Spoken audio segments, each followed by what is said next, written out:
کے شروع سے لائن نمبر 1 سورۃ اعراف کی آیت نمبر 58 سے اعوذ باللہ من الشیطان الرجیم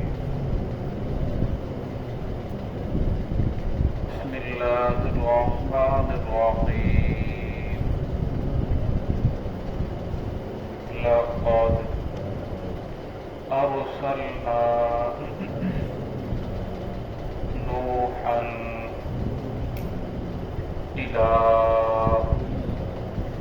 قومه فقال يا قوم اعبدوا الله ما لكم من إله غيره إني أخاف عليكم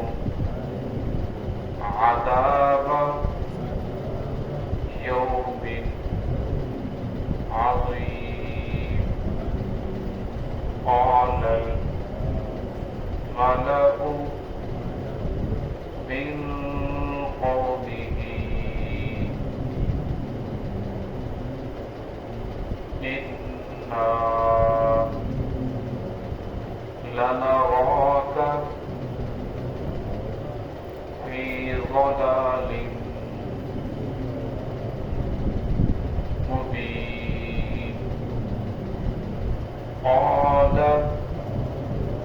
يا قوم ليس بي ضلالة ولكني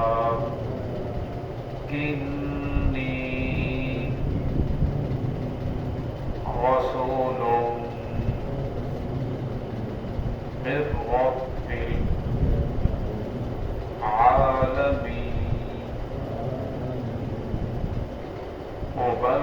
أبلغكم رسالات ربي فأنصح لكم وأعلم من الله ما لا تعلمون بسم الله الرحمن الرحيم لقد أرسلنا نوحا إلى قومه فقال يا قوم اعبدوا الله ما لكم من إله غيره إني أخاف عليكم عذاب يوم عظيم قال الملأ من قومه إنا لنراك في ضلال مبين قال يا قوم ليس بي ضلالة ولكني رسول من رب العالمين أبلغكم رسالات ربي فأنصح لكم وأعلم من الله ما لا تعلمون لقد ارسلنا نوحا البتہ تحقیق ہم نے بھیجا نوح علیہ السلام کو الى قومه ان کی قوم کی طرف فقال یا قوم اعبدوا اللہ پس کہا نوح علیہ السلام نے اے میری قوم اعبدوا اللہ اللہ رب العزت کی عبادت کرو ما لکم من الہ غیرہ نہیں ہے تمہارے لیے من الہ غیرہ اس کے علاوہ کوئی الہ کوئی معبود انی اخاف علیکم میں خوف کرتا ہوں تم پر عذاب یوم عظیم بڑے دن کے عذاب کا قال الملأ من قومه کہا اس کی قوم کے سرداروں نے انی اخاف انا لنراک فی ضلال مبین بے شک ہم دیکھتے ہیں آپ کو ضلال مبین کہ آپ واضح گمراہی میں ہیں قال یا قوم لیس بی ضلالہ نوح علیہ السلام نے فرمایا اے میری قوم نہیں ہوں میں گمراہی پر ولکنی رسول من رب العالمین لیکن میں تو رسول ہوں رب العالمین کی طرف سے، مبلغکم رسالات ربی، اور میں پہنچاتا ہوں اپنے رب کا پیغام تمہاری طرف، فانصح لکم، اور میں تو تمہیں نصیحت کرنے والا ہوں، واعلم من اللہ، اور میں جانتا ہوں اللہ رب العزت کے بارے میں ما لا تعلمون، جو تم نہیں جانتے۔ اللہ رب العزت اپنے بندوں کے ساتھ بڑا پیار کرتے ہیں، اپنے بندوں کے ساتھ بڑے رحم کرنے والے ہیں، اور میں جب بھی کوئی قوم نافرمانی کرتی ہے، سرکشی کے اوپر اتر آتی ہے، اللہ رب العزت فوراً ان کے اوپر عذاب نازل نہیں فرماتے، فوراً پکڑ نہیں فرماتے، پہلے اللہ رب العزت اپنے برگزیدہ لوگ انبیاء کا سلسلہ جاری فرماتے ہیں، انبیاء کو بھیجتے ہیں، انبیاء آ کر لوگوں کو آگاہ کرتے ہیں کہ جس کام کے اندر تم لوگ ملوث ہو یہ نافرمانی والا کام ہے، اس کام کی وجہ سے اللہ رب العزت کی طرف سے تمہارے اوپر پکڑ آ سکتی ہے، اللہ رب العزت کا عذاب آ سکتا ہے۔ اگر پھر بھی وہ قوم نہ مانے تو پھر ان پر اللہ رب العزت کا عذاب آتا ہے۔ ایسے نہیں کہ اللہ رب العزت کسی انسان نے گناہ کیا فوراً اس کے اوپر پکڑ آ جائے، بلکہ پہلے اللہ رب العزت بندے کو ڈھیل دیتے ہیں کہ شاید میرا بندہ سنور جائے، شاید میرا بندہ سیدھے راستے کے اوپر آ جائے، شاید فلاں ٹھوکر کی وجہ سے، فلاں بیماری کی وجہ سے، فلاں تکلیف کی وجہ سے، فلاں صدمے کی وجہ سے یہ سیدھے راستے کے اوپر آ جائے اور سمجھ جائے میرا دنیا کے اندر آنے کا مقصد کیا ہے۔ ورنہ اگر بندہ پھر بھی نہیں سمجھتا پھر اللہ رب العزت کی طرف سے پکڑ آتی ہے۔ نوح علیہ السلام اللہ رب العزت کے وہ لاڈلے نبی ہیں کہ جن کا اصل نام عبد الغفار تھا، اور نوح ان کا لقب پڑ گیا، اپنی قوم کی بدعمالیاں دیکھ کر انہیں سمجھا کر جب وہ نہ مانتے تو اتنا روتے نہ آیا نوح کرنے والیوں کو کہا جاتا ہے، تو اس وجہ سے ان کا نام بھی نوح پڑ گیا، رونے والے، یعنی اتنا زیادہ اپنی قوم کی برائیوں کو دیکھ کر روتے تھے، تو پھر ان کو نوح کے لقب سے پکارا جانے لگا۔ اللہ رب العزت نے یہ 1400 سال کی قریب عمر عطا فرمائی، 950 سال اپنی قوم کو تبلیغ کرتے رہے، 80-82 لوگ ایمان لے کر آئے، اور انہیں آدم ثانی بھی کہا جاتا ہے۔ آدم علیہ السلام کے 1000 سال بعد یہ دنیا کے اندر تشریف لائے۔ آدم علیہ السلام تک اور اس کے بعد تک بھی لوگ شرک کے اندر مبتلا نہیں تھے۔ سب سے پہلے جب شرک کا آغاز ہوا وہ نوح علیہ السلام کی قوم سے ہوا۔ آدم علیہ السلام کے دنیا سے چلے جانے کے بعد ادریس علیہ السلام دنیا کے اندر تشریف لائے، تو ادریس علیہ السلام کے جانے کے بعد کافی عرصہ درمیان میں گزر گیا، کوئی نبی دنیا کے اندر تشریف نہیں لایا۔ 29واں پارہ سورہ نوح کے اندر 5 بزرگوں کے نام ہیں، اللہ والوں کے نام ہیں، ودم ولا سواع ولا یغوث و یعوق و نصر، ود سواع یغوث یعوق نصر، یہ 5 اللہ والے تھے، نیک لوگ تھے۔ حافظ ابن حجر اسقلانی رحمۃ اللہ علیہ لکھتے ہیں کہ یہ ادریس علیہ السلام کا لقب تھا، وہ اللہ کے نبی تھے، اور باقی 4 سوا یغوث یعوق نصر یہ ان کے بیٹے تھے، نیک لوگ تھے، اللہ کرنے والے تھے۔ فرمایا یہ دنیا کے اندر جب تک رہے تبلیغ کرتے رہے، لوگوں کو حق کی طرف بلاتے رہے، لیکن جب یہ دنیا سے چلے گئے تو چلے جانے کے بعد اب وہ لوگ مسجد کے اندر بیٹھے پریشان تھے کہ اب تو ہماری کوئی رہنمائی کرنے والا نہیں ہے جو ہمیں تبلیغ کرے، دست دے، ہمیں حق کی طرف بلائے۔ وہ لوگ بڑے پریشان تھے۔ اس پریشانی کے اندر جب مبتلا تھے تو وہاں سے ایک آدمی آیا جس نے سفید سوٹ اور لمبی داڑھی اور بڑی اچھا جو بزرگ محسوس ہوتا تھا، اصل کے اندر وہ ابلیس تھا، اور آ کر ان کے پاس بیٹھ گیا اور کہنے لگا کہ واقعی آپ کی پریشانی بہت بڑی پریشانی ہے، میں سمجھ رہا ہوں آپ کو پہلے روحانی غذا ملتی تھی، اب وہ غذا بند ہو گئی۔ فرمایا جب ایک انسان مسلسل درس قرآن سنتا ہے، کسی دینی محفل کے اندر شرکت کرتا ہے، اگر 1-2 دن وہ نہ جائے تو اسے تکلیف ہوتی ہے، وہ ذہنی طور پر پریشان ہوتا ہے کہ جو غذا مجھے روزانہ مل رہی تھی وہ نہیں مل رہی۔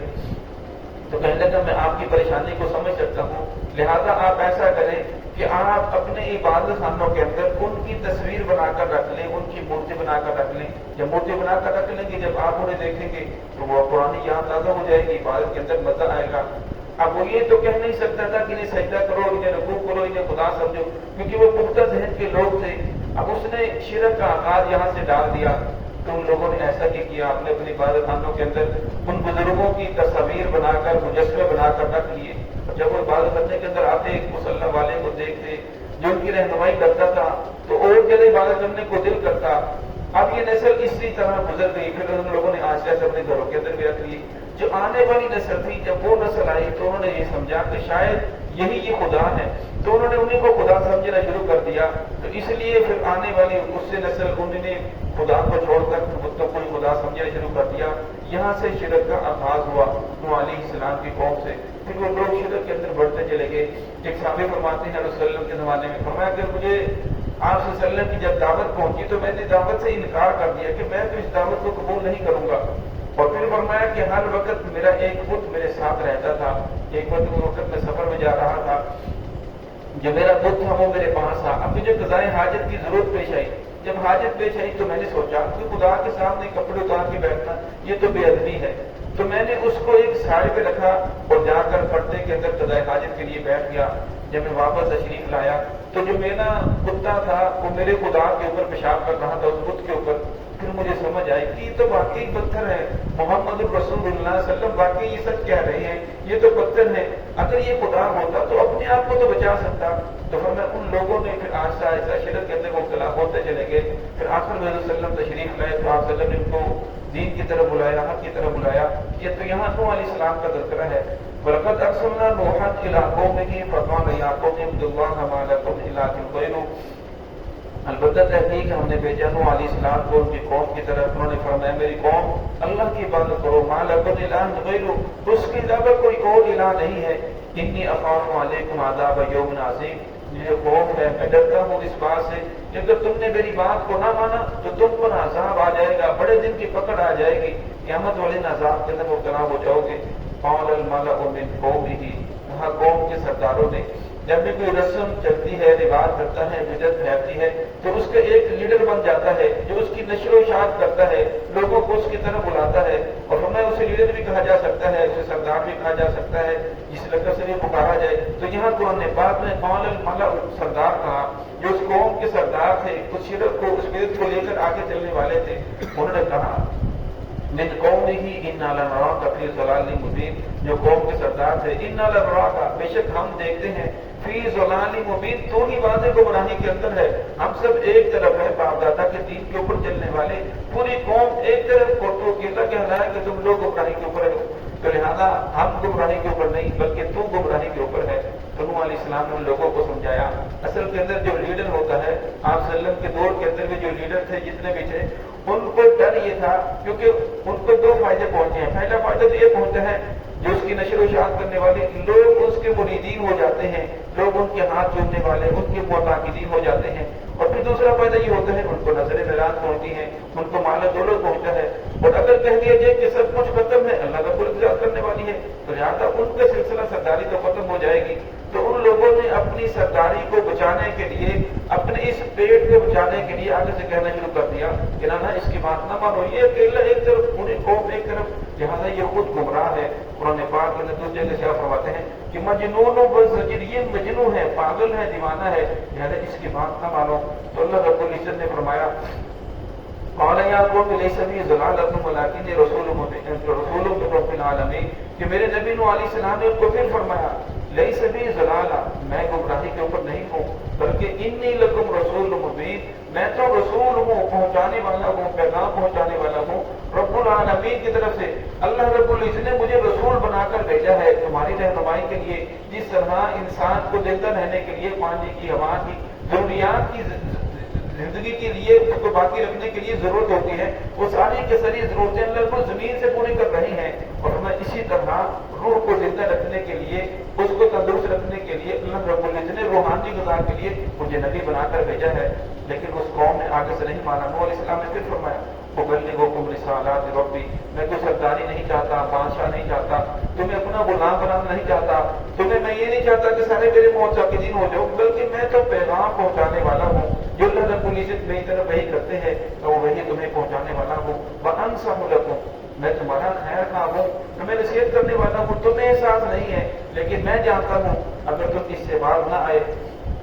تو اللہ رب العزت کا عذاب آ جائے گا. وَأَعْلَمُ مِنَ اللَّهِ مَا لَا تَعْلَمُونَ، اور میں اللہ رب العزت کے بارے میں جتنا میں جانتا ہوں تمہیں معلوم نہیں ہے. اللہ رب العزت نے میرے اوپر وحی نازل فرمائی، مجھے بتا دیا کہ اگر یہ لوگ ایمان لے کر نہ آئے، اگر میں سیدھے راستے کو اوپر نہ چلا تو مجھ پر بھی اللہ رب کی پکڑ آ جائے گی، اللہ رب العزت کا عذاب آ جائے گا۔ اور میں تم بھی سیدھے راستے کے اوپر، میں تمہیں یہ بتلانا چاہتا ہوں کہ یہ سیدھا راستہ ہے، یہ غلط راستہ ہے، یہ جائز ہے، یہ ناجائز ہے۔ اس راستے کے اوپر چلو گے تو کامیابی ہے، اس راستے کے اوپر نہ چلو گے تو ہمیں پھر اللہ رب العزت کی طرف سے تمہارے اوپر پکڑ آ جائے گی۔ لیکن فرمایا جن لوگوں نے بات کو مانا تو اللہ رب العزت نے کامیاب کیا، جن لوگوں نے بات کو نہیں مانا پھر اللہ رب العزت کا عذاب آیا تو تمام کے تمام قوم کو اللہ رب العزت نے غرق کر دیا۔ باقی سلسلہ انشاءاللہ کل آئے گا۔ تو اللہ رب العزت ہم سب کو صراط مستقیم پہ چلنے کی توفیق عطا فرمائے۔